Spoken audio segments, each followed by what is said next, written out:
Momento, aventureros, de ponernos ese sombrero Black Fedora como Alan Quatermain e ir tras la búsqueda de uno de esos grandes misterios de la arqueología. ¿Existieron realmente las minas del rey Salomón? Vamos a tratar de localizarlas.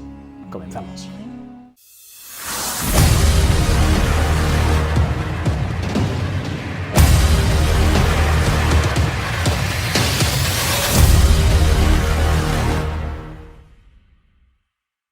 El comienzo de esta historia podría ir sobre qué ocurrió con Salomón y la reina de Saba. Yo creo que todos ya conocéis esta historia, ¿no? La reina de Saba en la zona de Etiopía, que parece ser quedó prendadísima por la sabiduría que escuchaba del rey Salomón allí en Jerusalén.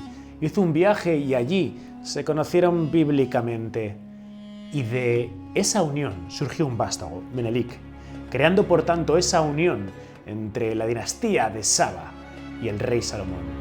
Ahora bien, vendrían de ahí, de Saba, de la zona de Etiopía, Yemen, etc., las cantidades ingentes de oro que traería Salomón a su reino, ¿o no? Hace unos años ya demostramos que toda esa historia de la reina de Saba, Salomón y Menelik, eran realmente un mito. Que en realidad el oro jamás pudo venir de Etiopía, ni tampoco de la gran Zimbabue como se especuló durante varios años, con unas ruinas que encontraron allí que finalmente serían datadas en torno al siglo IX de nuestra era, es decir, ruinas medievales. Pero entonces, ¿qué ocurrió con las minas del rey Salomón? La primera pregunta que tendríamos que hacernos es, ¿el rey Salomón y su padre, el rey David, existieron realmente? Y es que no son pocos los críticos que señalan que tales reyes jamás existieron. De hecho, Israel Finkelstein, por ejemplo, pregunta, ¿ausencia de pruebas o pruebas de una ausencia? Por este autor, está claro que la antigua Jerusalén era una aldea pobre y no fortificada, donde Salomón o David habrían sido en última instancia jefecillos o reyezuelos de lo que posteriormente sería esa gran Jerusalén, que sería constituida a partir del año 721 a.C. con la caída de Samaria y la avalancha de refugiados procedentes del norte, que hicieron del pequeño reino de Judá una expansión constante. Y es que entre los años 1970 y 1980 se realizaron importantes excavaciones en la llamada Ciudad de David, núcleo primitivo de Jerusalén, en concreto situada en la cresta sureste de la colina donde se asienta la ciudad junto a la fuente de Gijón.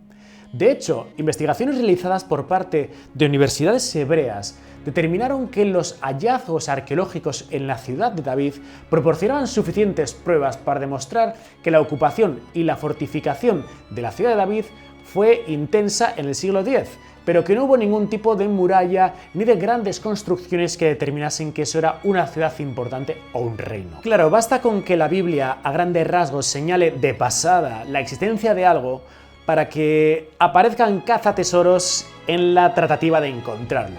Y es que en ningún lugar de la Biblia se habla de las minas del rey Salomón. Solo se dice que Salomón tenía una enorme capacidad para encontrar oro y metales preciosos. De hecho, es en 1 Reyes 28 donde se indica que el rey Salomón hizo traer de Ofir 420 talentos de oro, más de 14 toneladas. Y poco después, en 1 Reyes 10-14, se dice que el peso de oro que llegaba a Salomón cada año era de 666 talentos de oro. Vamos, casi 23 toneladas, casi nada. Pero ¿de dónde venían tamañas cantidades de oro? Está claro que los cazatesoros se pusieron manos a la obra en su búsqueda.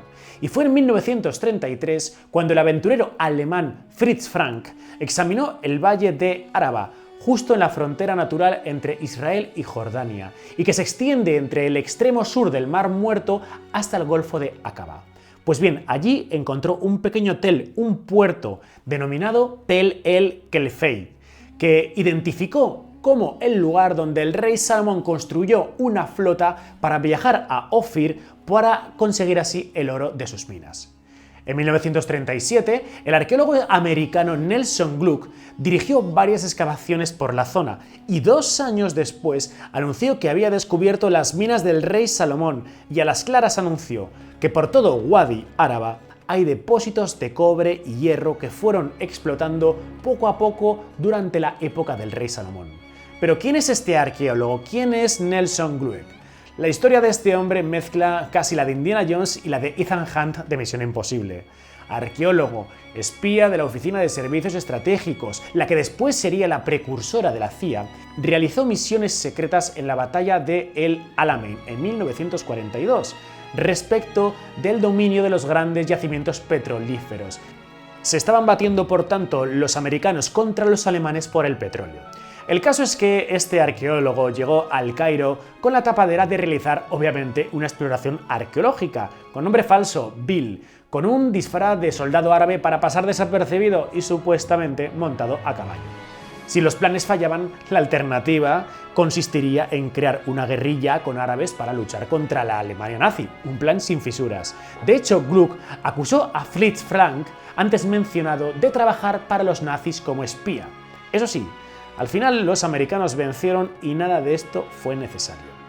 El caso es que Nelson Glueck, teniendo en cuenta los distintos fragmentos de cerámica, llegó a la conclusión de que el yacimiento de Tel el-Khelefeit, que había sido ocupado durante los siglos XI al V a.C., es decir, fechas que encajarían con el reinado de Salomón, determinó que aquí habría habido algo especial, y de hecho encontró distintas cámaras y edificios que él interpretó como una planta de refinación de cobre y hierro.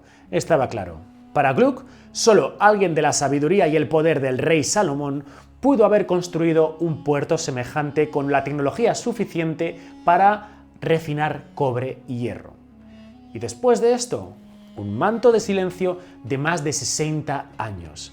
Hasta que finalmente en el año 2006, Thomas Levy, un arqueólogo de California, indicó que de distintas excavaciones que había realizado en 1997 en Kirbat, al sur de Jordania, sacaron a la luz un yacimiento de producción de cobre del siglo X a.C., es decir, las minas del rey Salomón directamente.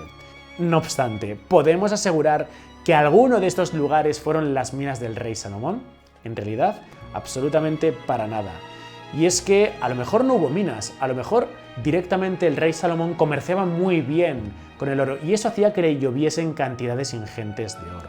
Y no tenía nada que ver con la extracción de minas de oro en ningún lugar, tanto de la zona cercana a Arabia, Jerusalén, Jordania, ni tampoco de África, como las hipótesis de Zimbabue trataban de señalar este lugar como donde se hallaban las minas del rey Salomón realmente.